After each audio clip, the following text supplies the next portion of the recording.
তো hello everyone, কেমন আছেন সবাই? আশা করি সবাই ভালো আছেন। তো আপনাদের আশীর্বাদ আর ভালোবাসার কারণে আমিও অনেক ভালো আছি। তো আপনারা তো সবাই জানেন যে আমার গাড়িতে অ্যাক্সিডেন্ট হয়েছে। তো গাড়িতে অ্যাক্সিডেন্ট হওয়ার পর কি কি ঠিক করলাম, কতদিন সময় লাগলো, তো এটাই বলার জন্য তোমাদের একটু আজকে ভিডিও দিতে চাই। তো একটু ভিডিওটা কাছে নিয়ে আসো, দেখো। তো ভাই কি কি গেছে, গাড়িটার দুটা হ্যান্ডেল গেছে, তো এই ভাইজারটা গেছে, এই সাইডের পুরো সেটটা চলে গেছে, একটা ডিআরএল গেছে। তো টোটাল কস্ট আসছে আমার 12,500 টাকা। আবার কিছু কাজ আছে, কিছু পাওয়া যায়নি। টোটাল 15,000 টাকা পড়ে যাবে, এরকম কস্ট পড়ছে। তো আর ইয়ামার একটা জিনিস খুব বাজে লাগে আমার, যে একটা জিনিস যদি নষ্ট হয় ওটাকে সেটই চেঞ্জ করতে হয়। যেমন এই ভাইজারের এই সেটটা এখন আমি একদিকে পাচ্ছি না, তখন দুই দিকে চেঞ্জ করতে হলো। যেমন হ্যান্ডেল একটা পাওয়া যাচ্ছে না, দুটা আমাকে হ্যান্ডেল নিতে হলো। যেমন কি দু একটা জিনিস সিঙ্গেল পাওয়া গেছে। যেমন এই ডিআরএলটা ভেঙে গেছিলো, এই ডিআরএলটা সিঙ্গেল পাওয়া গেছে, এই পার্টগুলো সিঙ্গেল পাওয়া গেছে। আর বাকি অনেক কিছু, গাড়িটা আমার কপাল অনেক ভালো যে হেডলাইটটা যায় নাই, শোকারটা কিছু হয় নাই। যেমন ক্লাস লিভারটা গেছে, ক্লাস লিভারটা যাওয়ার পরে ওটা আমি সিঙ্গেল পেয়ে গেছি। কিন্তু এই ব্রেক লিভারটা আমার আবার এক্সট্রাভাবে, এটা পরের দিন গাড়ি পড়ার পর ওদিন গাড়িটা ঠিক করে নিয়ে আসছি, দুদিন পরে আবার আমার কাছে পড়ে গেছে গাড়িটা। তো এই হ্যান্ডেলের এইটা একদম এটা গেছে, আর ব্রেক লিভারটা চলে গেছে।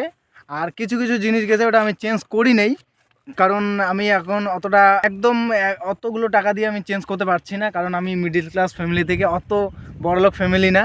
তো দেখতে পাচ্ছেন যে এই ভাইজারটা আমি কিছুদিন আগে চেঞ্জ করেছিলাম, আপনারা দেখতে পেয়েছেন।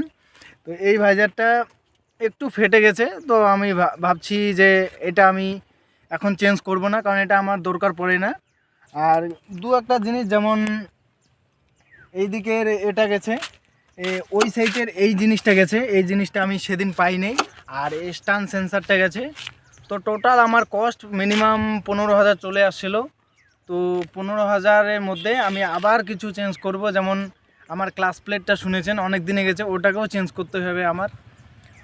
আর দু একটা জিনিস যদি থাকেও, আমি গাড়িটা যেমন ওইদিকে দেখা, যেমন এইদিকে পিছায় গেছে, এটা আমার আগের র্যাপ করা ছিল, এই র্যাপটা গিয়েছিল, দেখতে পাচ্ছেন এই র্যাপটা গেছে। এই র্যাপটা আমি আবার র্যাপ করে নেব, আমার এটা কোনো চেঞ্জ করতে হবে না। এই জিনিসটা সিঙ্গেল পাওয়া যায়, যেমন এটা আমাকে দু সাইডেরই চেঞ্জ করতে হয়েছিল। এটা হ্যান্ডেলটা দু সাইডেরই হ্যান্ডেল। এইখানে দেখতে পাচ্ছেন এই সেন্সারটা ভাঙা আছে, এইদিকে এটা ভাঙা আছে। তো এরকম করে আবার কিছু, মানে 4-5টা জিনিস আমাকে এখনও চেঞ্জ করতে হবে।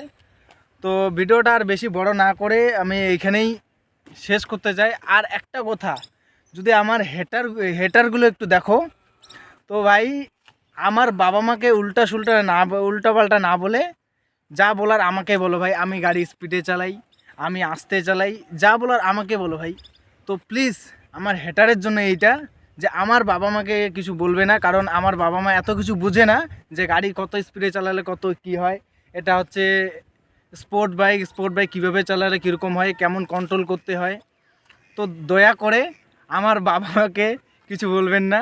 আর আশেপাশে যারা আছে তাদের, আর এরা তো আর দূরের লোক বলে না, আশেপাশের লোক বলে।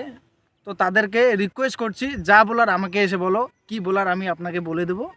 তো ভিডিওটা লাস্ট অবধি দেখার জন্য অনেক অনেক ধন্যবাদ।